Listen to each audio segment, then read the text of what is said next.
nakakadiri ka! Tumigil ka na! Pagod na pagod ako sa pamilya to, sa buwisit ng pamilya to! Kaya tumigil ka na! Nakakasawa ka na! Tumigil ka na! Nakapag-file na ako ng annulment, kaya wala ka nang magagawa. Lalayas na ako. At ano?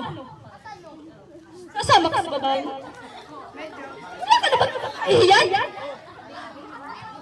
Diyos ko naman! Pakasasa ka kasama yung babae mo! Yang hampas lupa mong kirida! Hindi ako maghahabol sa'yo.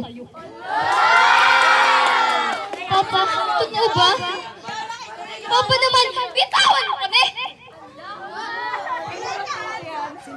Magpapaliwanag ako mga anak. Di ko akalaing magagawa mo yun sa amin ni Mama. Papa naman! Masaya naman tayo, di ba? Mama, aalis na lang po kami. At baka di ko makontrol ang sarili ko. At ano pang masabi ko sa kanila? Tignan mo. Pati ang mga anak ko pinagtitirihan ka! Akin na yan.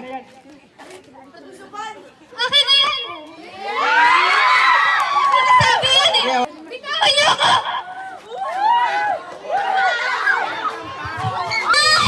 Kuya! Manganganak na ako! Manganganak na ako!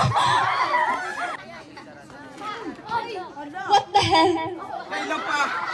Kailan mo pa ako niloloko? Bitawan mo ako! Nasasaktan ako! Magaling ka na nga! Mukhang pera ka pa!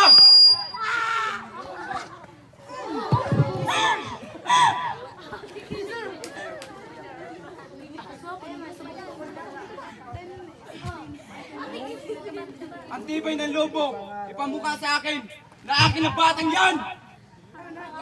Ano ba sinasabi mo ah? Sinungaling ka! Bakit this time pinamukha mo sa akin? Sa loob ng 15 years! I'm sorry! I didn't mean to hide it you.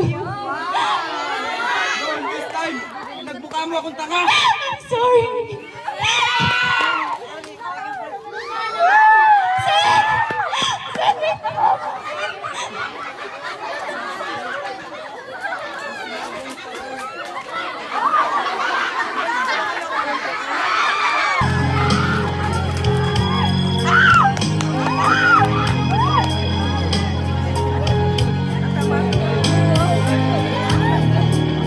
Ngalan ng simbahan, ako ay nagpapahayag na kayo ay mag-asawa na.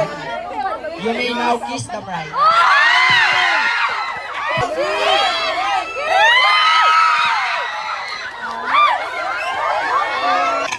Siguro sa susunod na linggo. Okay, pwede. Pwede na po kami mag-isip. Ay! Ate, gumising ka na dyan. Ate! Ate, sabi mo hindi mo kami